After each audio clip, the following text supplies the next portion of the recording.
Hi, everyone. My name is Del Friday. I am a lawyer from Vancouver. I also work part-time at the courthouse library. So if anyone loves courthouse library systems like I do, come and talk to me about that afterwards. Today, we are talking about data-driven approaches, spelled wrong, to work-life harmony. And why is it spelled wrong? I'm going to blame stress. Right? You know, the kind of prolonged stress that just eats at you, that doesn't go away, that causes you to make dumb mistakes.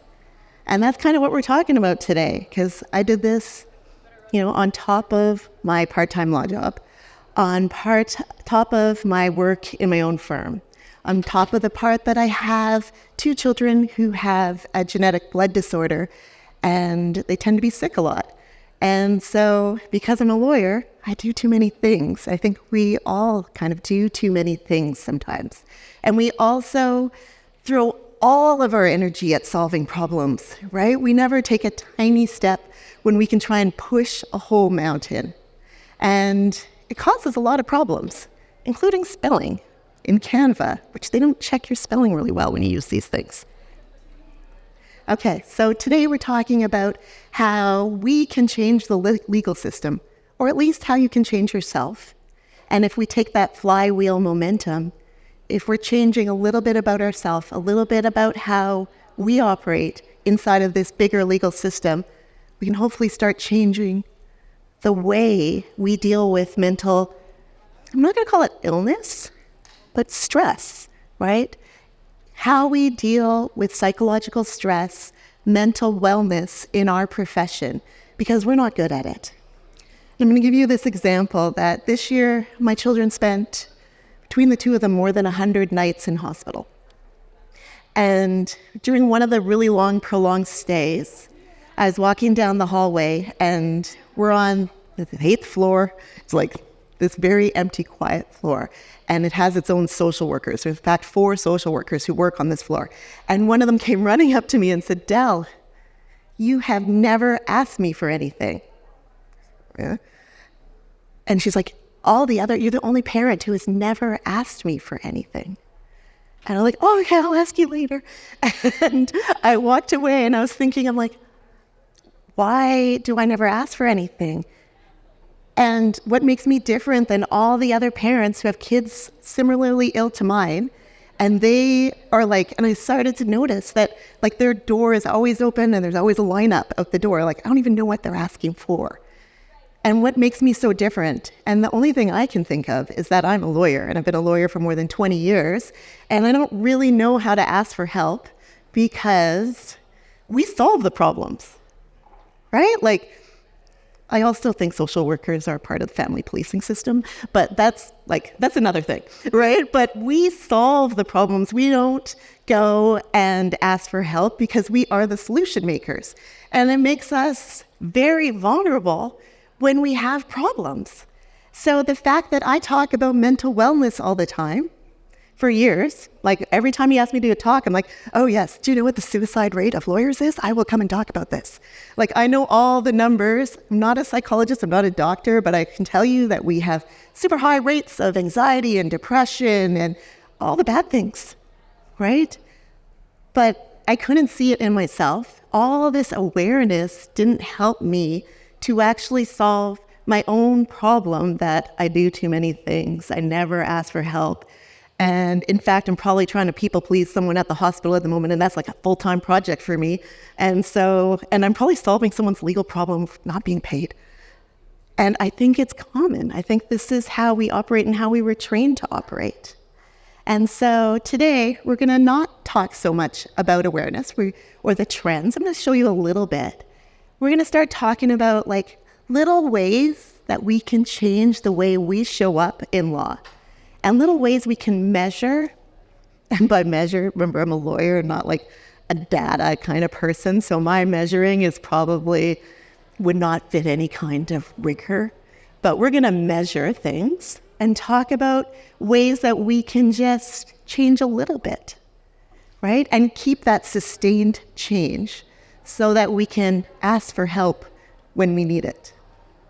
Okay.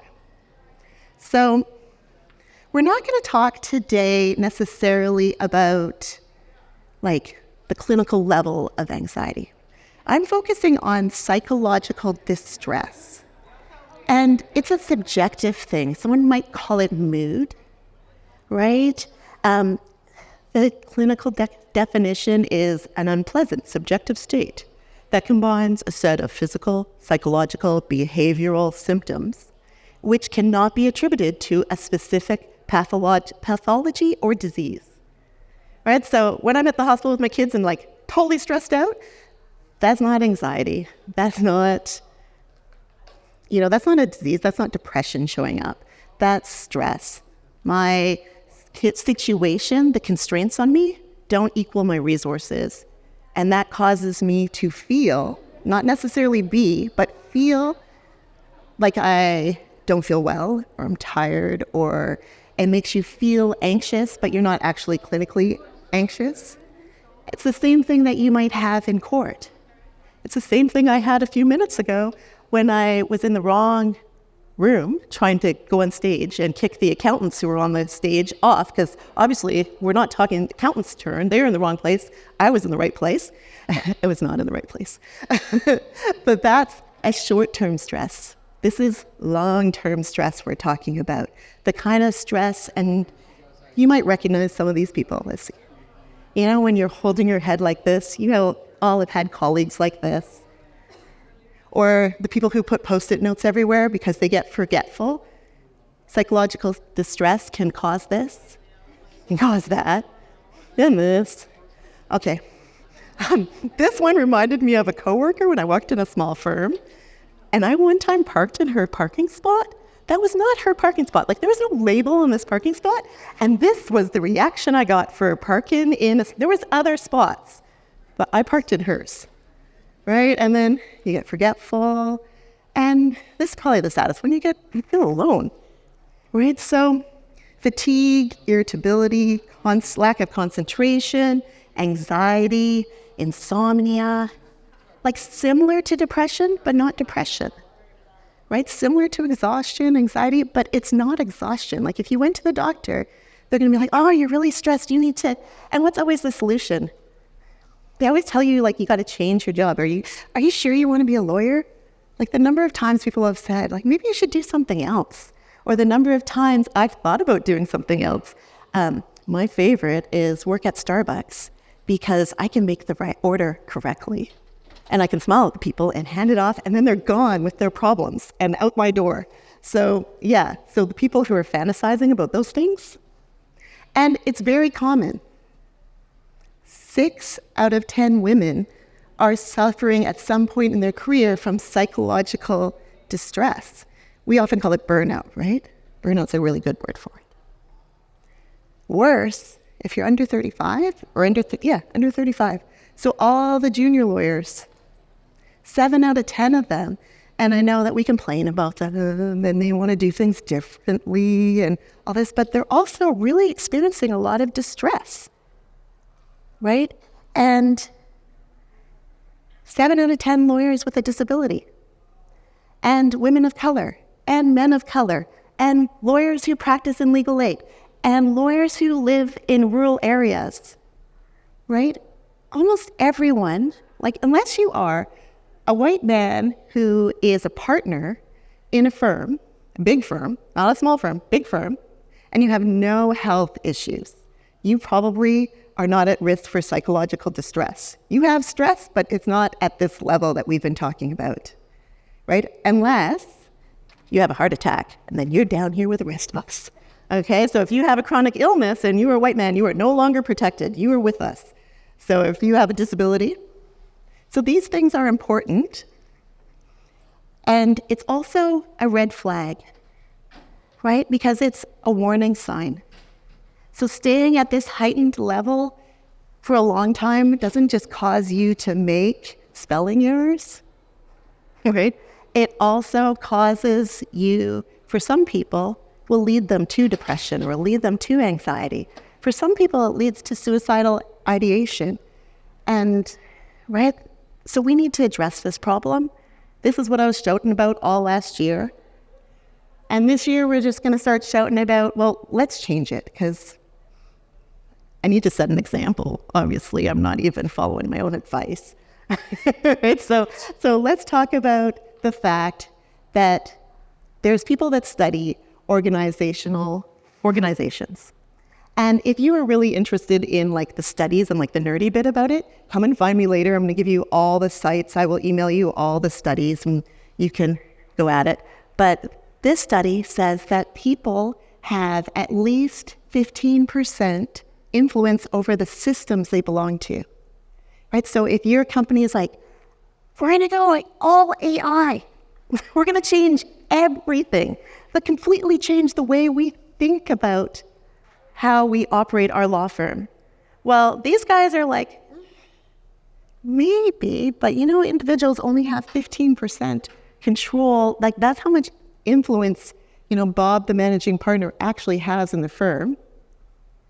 And they found that true effective change, so if you're going to try and change an organization or a system, it really happens when individuals, so us, collectively, exercise our 15%. And we target one thing, and then we lever it. And when they say lever, when I was thinking of Jack speaking this morning, he was talking about the flywheel. Like really, when you pick one thing, that just gives that little oomph, and it can change everything. That's what we're talking about. So the most dramatic levers, if we can exercise our individual control, and if we can all do it together, we can change things. And I think we need to, right? I've been a lawyer for 40 years. For 40 years, people have been, 40 years, 20 years. For 20 years, people have been saying 40% of lawyers at least are alcoholics. No one has ever told me what to do about that. Right? You make me aware of the problem. And like the most I know is like, I try not to offer a lot of drinks to lawyers. Like, I don't know what to do about this problem, right? So let's pick something we can actually do something about, something that is in our control, that we have the resources to change. And I don't need permission to ask anyone how to change this, and we'll just change it. Okay, so if we're going to do that, we can kind of target one or two things when we're thinking about what could reduce my stress at work. So one is protective factors, and I think we all know this, right? You sign up for the yoga class, you do a group yoga. Will that help? We do recognition at work, like you're doing a real good job, Bob, thank you, right? That does help a little bit. We can talk about healthy lifestyles, we can engage in healthy lifestyles, we can support each other. These are what are called the protective factors. And the sad thing on the research in lawyers, that what they found is that it doesn't really do anything. Which, yeah, if you think about it, it makes sense, right? So if we have a company yoga class at 5 o'clock, and you've just had like a day that is not ending, and even if you went to that yoga class, it didn't make any of the other things go away. It didn't improve the fact that one of your clients has like the most horrific divorce you've ever seen, and she really needs you, and that pressure is weighing on you. And you also have another file that you don't even know how that's going to work, and you can add from there, right? We all know those days. So those are the constraints, and constraints are the risk factors that put us at risk for psychological distress. And the research is showing us that they're more important than protective factors. But I know for at least the last 10 years, we've been working on protective factors, right? So, don't just drink black coffee for breakfast, Del Friday. You have to have some protein, and, make sure you leave work at a decent hour, and you got to get sleep and all those things.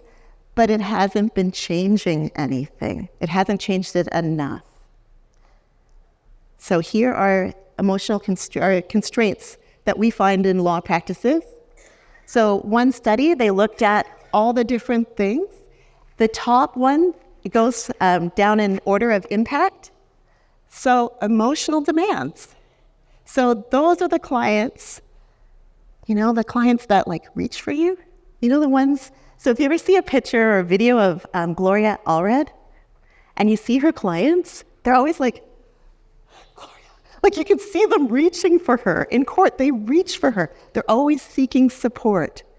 right? So clients that put emotional demands on you, sometimes they're the negative ones, like the ones that call up and scream and yell and leave the 1-star reviews and all those things.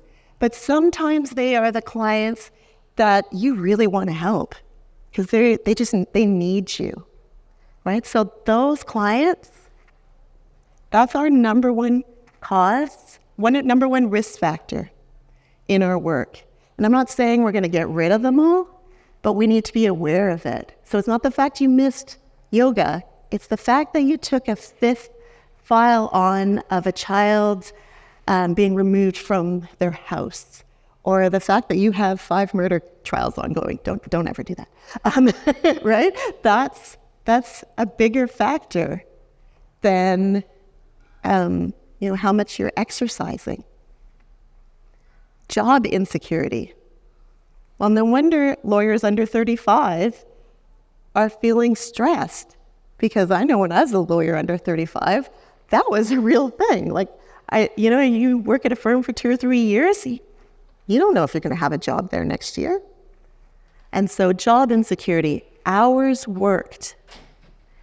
And a lot of us like to think that we don't work a lot of hours, but the study specifically included stuff like this. So if this is your vacation, it is not a vacation. You are at work. Yeah, be real about these things, right? When you go to the bar event that's at night, you are at work. If you want a lawyer, you want to go to that golfing tournament that goes from like 7 a.m. to whatever. Even you would golf with your friends, right? The people, like maybe there's one friend there, but there's a whole bunch of people there that are not your friends. So I find in law, we kind of pretend that we're not working anymore, but so often we're doing things that are work after we finish work, and then we sometimes go back to work, or we do that thing because we left at 4. It means we're going to come in early the next day, or we already planned that we're just going to work Saturday, right? And that leads to quantitative overload.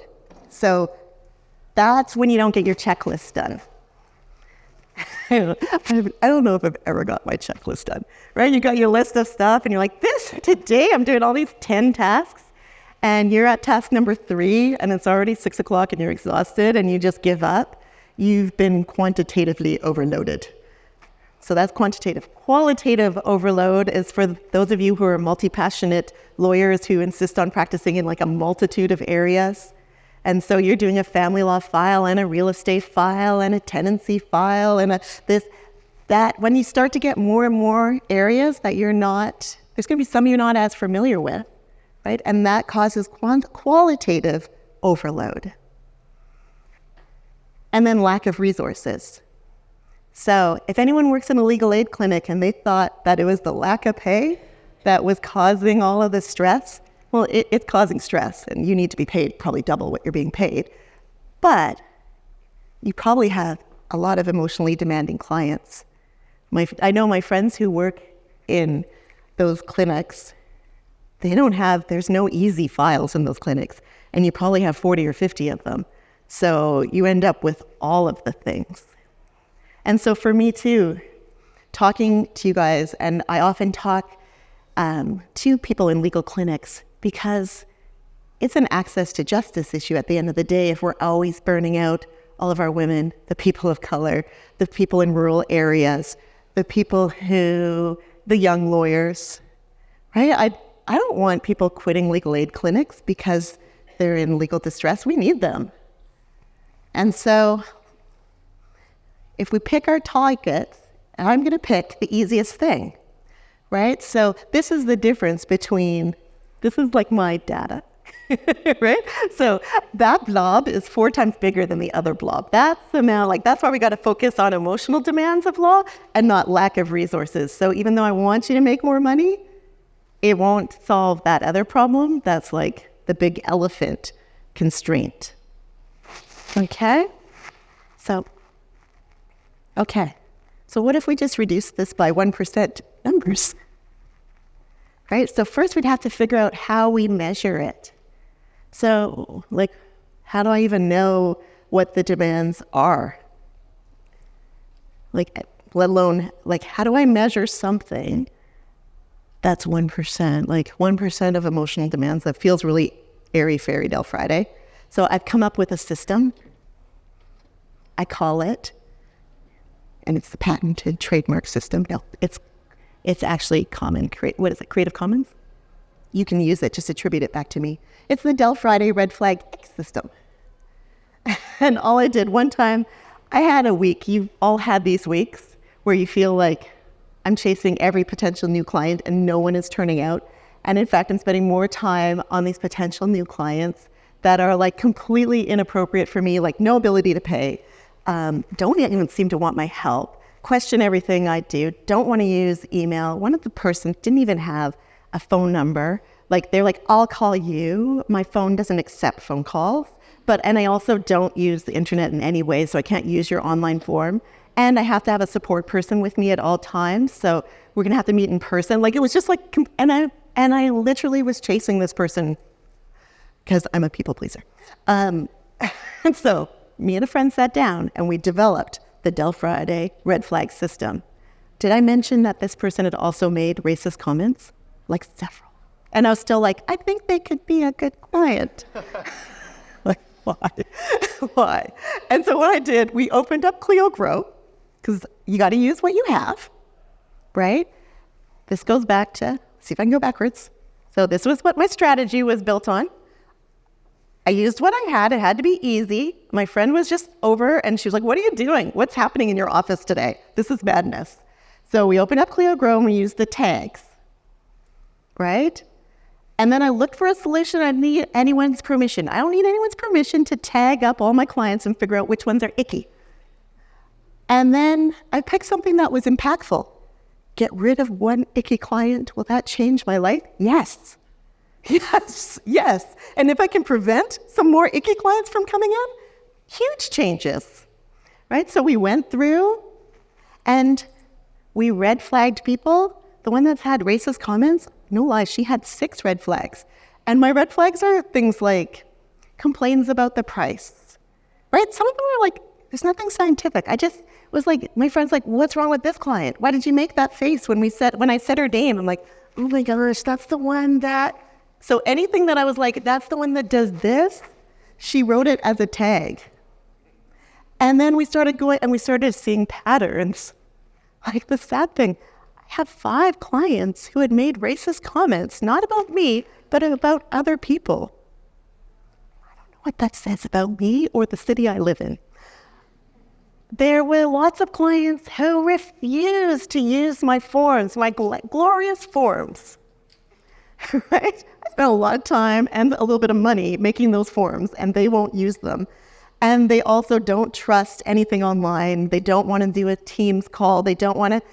Why do I feel like it's my responsibility to look after these people and do their legal work? I don't know. That's a question for me and Lizette, my therapist, to work out. But I'm sure some of you also do this, right? And there's other things. They were just little things like, I don't know, they're annoying or they're rude to someone. They're rude to my assistant. Red flag. And soon I started coming up with a few green flags, but the green flags were never as powerful as the red flags. And so now, like the flywheel, like first thing I did was I went through and I was like, can I close any of these files? And some of them I couldn't, but there was one I actually closed. And I felt better. And then there was some that like now I see them. I see them ahead of time. I'm like, oh, that feels like a red flag. And if I really don't know, I can look through my list and be like, racist comment, red flag. This is a red flag for me, madame. I can't work with you. Right? But it just gave me some permission and it just let me spin and like control my firm. And so that's the kind of wins we're looking for. That's the data I'm talking about. We're not talking about anything special. But I'll tell you, you can look through now and I can pull the tags and I can tell you that there's a decline in some of these problem areas. And I don't know if it ties back to money, but I know that I'm here not worrying about somebody because I fired a client before I came here. Right? So, yeah, so that's what I'm saying. When we talk about these small little steps, I want you to come up with like a cheery and stressless system. Okay, so we're going to start brainstorming in a second. I want you to let it be easy. It doesn't have to be a habit. Like, I'm not good at habits. I have ADHD. I don't even remember what the habit I wanted to start was. I'm good at making really strong decisions. I'm good at being defiant, right? So I'll make a decision. Let's throw it all away, right? So pick what you are good at. If you're good at habits, think of a new habit for yourself. If you're like me and you hate habits, maybe it's just like a new way of looking at things. Okay, so, how come it didn't go forward? One more. There we go. Okay, we're going to take 1 minute. I've got a timer here. I want you to pick one of those constraints. There is one in your practice, I know there is. Pick one of those constraints.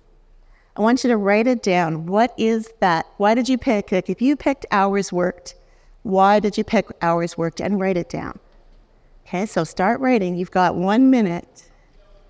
We're going to come up with a solution after this. Now we're going to be vulnerable. We all traveled all the way to Austin, not to sit by ourselves and not talk to anybody. If you've ever been in a room with me, you know I'm going to talk to you and I'm going to make you talk to someone else. So I want you to find one other person, and you could whisper or you could just be a listener. And I want you to tell the other person what you wrote down, or you don't have to, you could just make something up. And tell them, or just listen to what they wrote down, because lawyers like to talk, right? So what did they pick and why? Okay, turn to your partner. Go ahead. Okay, everyone. All the chatters in the room. We do have some people who don't like to chat, and I don't want to make you uncomfortable. It's okay to not want to share this stuff, because sometimes it's highly personal. But now that we've gone near the end of the session, if anyone has any questions, feel free to ask me now. Or if you want to come up to the front and you want to talk, that's also okay. Does anybody have any questions or comments that they want to share? If not, I'm going to let you go back to your chatting because I find it highly productive. Okay, turn to your group, and now your group of 2 should become a group of 4 and see if anyone else has something different. Make your group of 2 a group of 4. Thank you, everyone.